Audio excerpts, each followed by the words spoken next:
Bonjour à tous et bienvenue sur videobourse.fr pour une analyse moyen-long terme de la paire dollar face au dollar canadien. Alors, avant de commencer, une petite mise en contexte. Donc, par rapport au contexte fondamental, on est dans un marché action chahuté et baissier. Donc, à l'image ici du CAC 40, donc qui s'écroule en hebdomadaire, on le voit.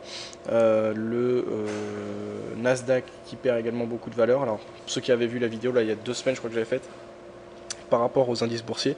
J'avais dit justement que j'étais baissier sur l'ensemble des indices boursiers et que je privilégiais une baisse et conseille rien du tout, mais mon avis était plutôt de prendre une position sur le Nasdaq si on devait choisir un indice boursier, puisque c'était celui qui était le plus haut.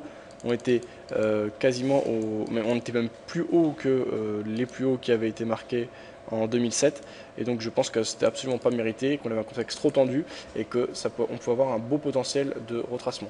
Donc on a eu des belles baisses ces dernières semaines, aidé par le contexte tendu en Europe. Techniquement, on a déjà des plus hauts de plus en plus bas, qui est un premier critère qui indique l'essoufflement de la part des acheteurs. Maintenant, ceux qui veulent une confirmation pourront attendre la cassure du support oblique haussier. Maintenant, moi, j'aurais pas attendu. Comme j'ai dit, c'était une très bonne opportunité sur les plus hauts là, de fin octobre pour prendre des positions à la vente. Alors, l'or, on l'a vu, se perd un peu dans ses corrélations, joue plus vraiment son rôle de valeur refuge, mais se corrèle plutôt aux actifs à risque. On a vu les marchés actions qui ont dégringolé ces dernières semaines. Théoriquement, on devrait avoir l'or qui monte, jouant son rôle de valeur refuge. C'est absolument pas ce que l'on a. Donc l'or joue son rôle de matière première et puis de valeur refuge. Je ne sais pas exactement pourquoi. On doit avoir des explications à ça. Peut-être qu'il y a eu trop d'excès auparavant. C'est vrai qu'on a peur de la situation et qu'on la voit venir depuis un moment, donc on a eu le temps de beaucoup monter sur l'or.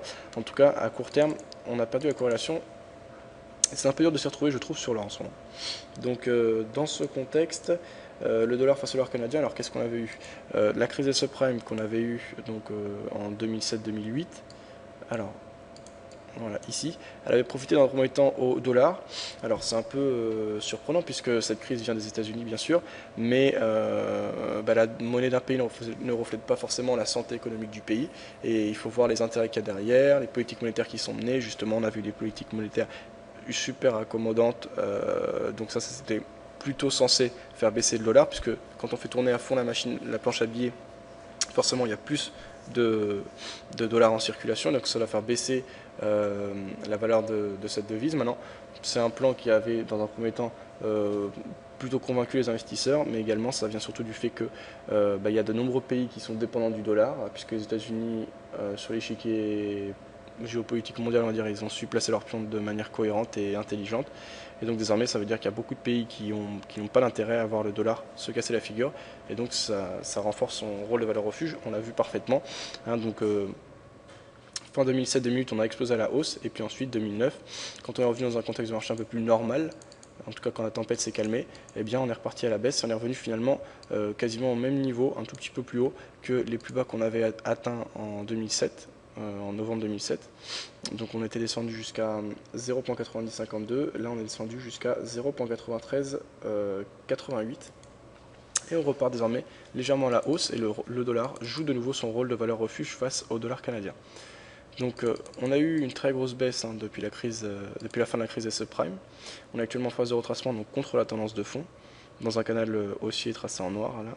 Donc il reste un beau potentiel de correction, au moins jusqu'au 38.2. Je pense que ce serait pas incohérent, et vu le contexte fondamental, si le dollar continue à jouer son rôle de valeur refuge, je pense pas que le contexte fondamental va se remettre d'aplomb rapidement et qu'on va rester dans quelque chose d'assez tendu, à l'image des CDS français qui explosent et plusieurs éléments d'instabilité qu'on voit en Europe.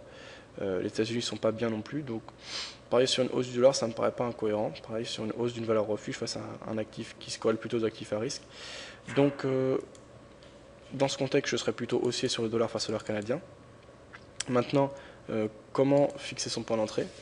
Alors, sur zone de rebond, on avait eu un point d'entrée qui était intéressant, c'était fin octobre, avec le rebond vers vers les 0.9884. Désormais, on est en pleine force du mouvement. Alors, prendre position dès maintenant, ça me semble incohérent, puisque on est plus sur une phase de rebond et on est proche des précédents plus hauts. Donc pourquoi pas placer un buy stop au-dessus des précédents plus hauts qui avaient été marqués le 3 octobre, et donc placer un buy stop au-dessus des 1.06564. L'objectif, tout va dépendre. Si c'est un objectif moyen court terme, on peut viser 38,2. Si on a une conviction et un objectif plus long terme, pourquoi pas viser les 50%, ce serait à ce moment-là un retour vers les 1,1224.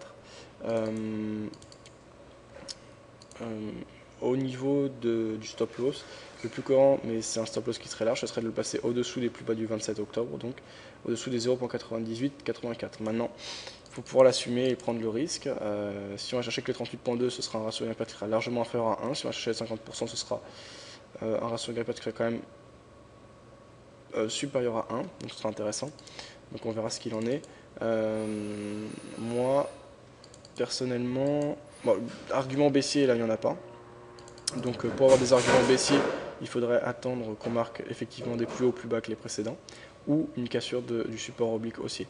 Maintenant, dans le contexte actuel, comme j'ai dit, et étant donné que je pense que le dollar va continuer à jouer son rôle de valeur refuge, je ne me risquerai pas du tout à une prise de position à la vente. C'est pas l'idéal de trader cette paire actuellement. Je pense qu'il y a mieux à faire sur d'autres produits, notamment toujours le Nasdaq, même si moi, à mon avis, je l'avais donné il y a 2 semaines et qu'on a déjà bien baissé. Je pense toujours que c'est intéressant de le shorter pour jouer ce type de scénario de poursuite de période tendue fondamentale. L'or, j'avoue que je suis perdu dessus. Là, le dollar face à l'or canadien, c'est pas un contexte idéal. Pourquoi pas jouer le breakout, mais l'idéal c'était vraiment fin octobre. Mais malgré tout, précisément sur cette paire, donc j'ai un avis haussier, j'ai donné assez précisément les scénarios que je pouvais jouer. Voilà, bonne soirée à tous et à bientôt sur videobourse.fr.